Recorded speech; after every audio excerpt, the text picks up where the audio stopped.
Le retour de l'héritière adorée. Chapitre 1. Chassée de la famille. Madison, pendant toutes ces années que nous t'avons élevée, nous ne t'avons jamais imaginé capable d'une telle cruauté. Cette maison n'est plus en mesure de supporter ta présence. Tu dois partir immédiatement, a déclaré l'imposante femme, dont le regard était chargé de dédain et d'un froid glacial et l'élégance vestimentaire contrastait fortement avec la dureté de ses propos, devant Madison Chapman. Maman, je t'en prie, c'était un accident. J'ai perdu pied et j'ai dévalé les escaliers toute seule. Madison n'a rien à voir là-dedans, a déclaré une jeune fille assise dans le canapé. Ressemblant physiquement à la femme en face d'elle, elle s'est agrippée à ses genoux bandés, les yeux pleins de larmes. Une demi-heure plus tôt, Jenna Chapman, la fille biologique des Chapman, avait fait une chute dans l'escalier. Madison était alors seule à l'étage supérieur. Tout le monde pensait que Madison avait poussé Jenna. Maintenant, les regards que les Chapman lançaient à Madison étaient remplis de dégoût et de venin, un contraste frappant avec leur attitude une semaine auparavant, lorsqu'ils avaient professé devant les journalistes leur réticence à se séparer d'elle. Madison a baissé les yeux vers le sol, une ombre fugace d'ironie traversant son regard. Autrefois, Madison était la seule fille des Chapman. Même si elle n'avait jamais bénéficié du favoritisme de ses parents, elle ne manquait de rien, ses besoins essentiels étant toujours satisfaits. Mais la façade avait volé en éclats lorsque Jeffrey Chapman, qu'elle connaissait comme son père, avait été victime d'un grave accident qui avait nécessité une transfusion sanguine urgente. Les analyses sanguines suivantes avaient révélé que Madison n'était pas son enfant biologique. Jeffrey avait ensuite fait appel à son vaste réseau pour retrouver sa véritable fille, Jenna. La famille Chapman était une famille prestigieuse dans la ville de Gemont, et les nouvelles de ce genre s'étaient naturellement répandues rapidement. Pour gérer l'opinion publique et préserver leur réputation, ils avaient déclaré un engagement inébranlable envers Madison, la fille qu'ils avaient élevée, affirmant leur intention de la traiter comme leur propre fille pendant un certain temps avant qu'elle ne retourne dans sa famille biologique. Cependant, derrière les portes closes, leur plan était radicalement différent. Une fois le regard du public détourné, ils avaient l'intention de renvoyer discrètement Madison. À l'arrivée de Jenna, la famille Chapman avait reproché à Madison les années de galère de Jenna, reléguant Madison de sa chambre à un simple espace de rangement, diminuant ainsi considérablement son statut. Elle était chargée de tâches subalternes, son statut étant bien inférieur à celui des domestiques. Jenna, elle, voulait toujours que Madison s'en aille. Elle avait monté plusieurs plans contre Madison, mais ses parents fermaient les yeux, leur mépris pour Madison étant à peine voilé.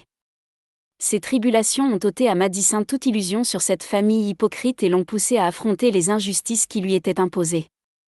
Alors que les tensions atteignaient leur paroxysme, elle a fait face à Jenna, d'une voix résolue, « Je vais partir, mais pas avant d'avoir remis les pendules à l'heure.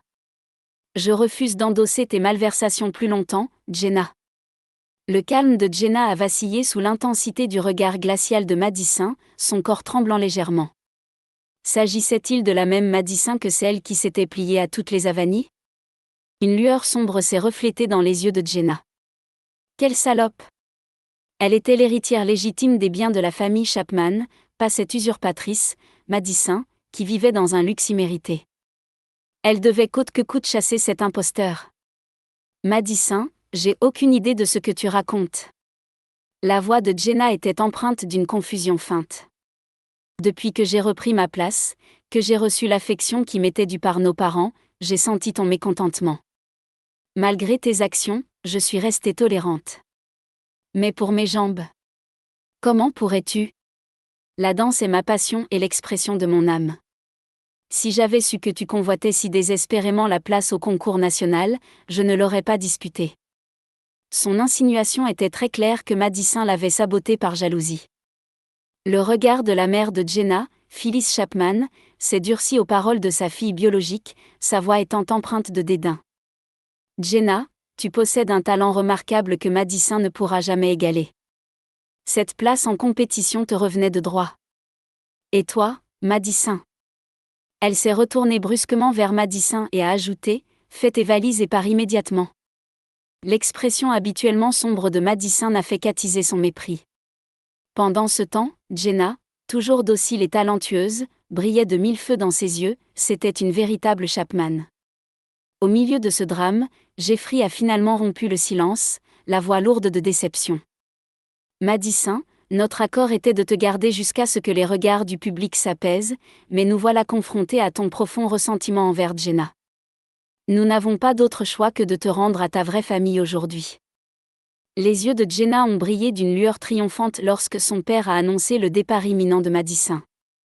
En revanche, le visage de cette dernière est resté un masque indéchiffrable tandis qu'elle montait les escaliers pour rassembler ses affaires. La longue durée de Madison à l'étage supérieur inquiétait Jenna. Et si elle essayait de tout emporter avec elle? Après tout ce qui avait de la valeur dans la maison lui revenait de droit, comment pouvait-elle permettre à une imposture de partir avec une partie de ses richesses? Madison a fini par réapparaître, descendant lentement l'escalier, ses mouvements étant délibérés. Elle transportait un petit sac noir sans prétention. Lorsque son regard a balayé froidement le salon, il a suffisamment troublé Jeffrey pour qu'il détourne les yeux. Les sourcils de Phyllis se sont froncés à la vue du bagage minimal de Madison. « C'est tout ce que tu veux emporter? Qu'y a-t-il là-dedans? Montre-moi, a-t-elle demandé, le ton suspicieux. Jeffrey a levé la main pour mettre fin à l'interrogatoire de sa femme. Laisse-la tranquille. Il s'agissait sans doute de la carte bancaire qu'il lui avait donnée et sur laquelle il ne restait qu'une centaine de milliers de dollars. Sans se laisser déconcerter, Madison a posé son sac sur la table, l'air stoïque. Inspecte-le si tu veux. Phyllis, incapable de masquer sa méfiance, s'est moquée. Elle a peut-être emporté quelque chose de précieux, a-t-elle marmonné en ouvrant le sac. En jetant un coup d'œil à l'intérieur, elle n'a trouvé qu'un carnet, quelques graines et une petite somme d'argent, loin des objets de valeur qu'elle craignait. Phyllis, le visage rougi par l'embarras de son accusation sans fondement, s'est redressée. « Je vais laisser le chauffeur t'emmener là-bas », a-t-elle dit d'un ton sec.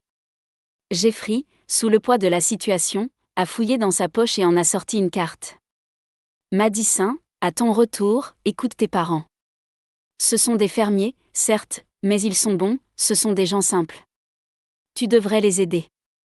Madison a regardé la carte offerte avec ses beaux yeux, son expression calme. Chacun a son propre destin à accomplir, a-t-elle répondu tranquillement, en repoussant la carte vers Jeffrey.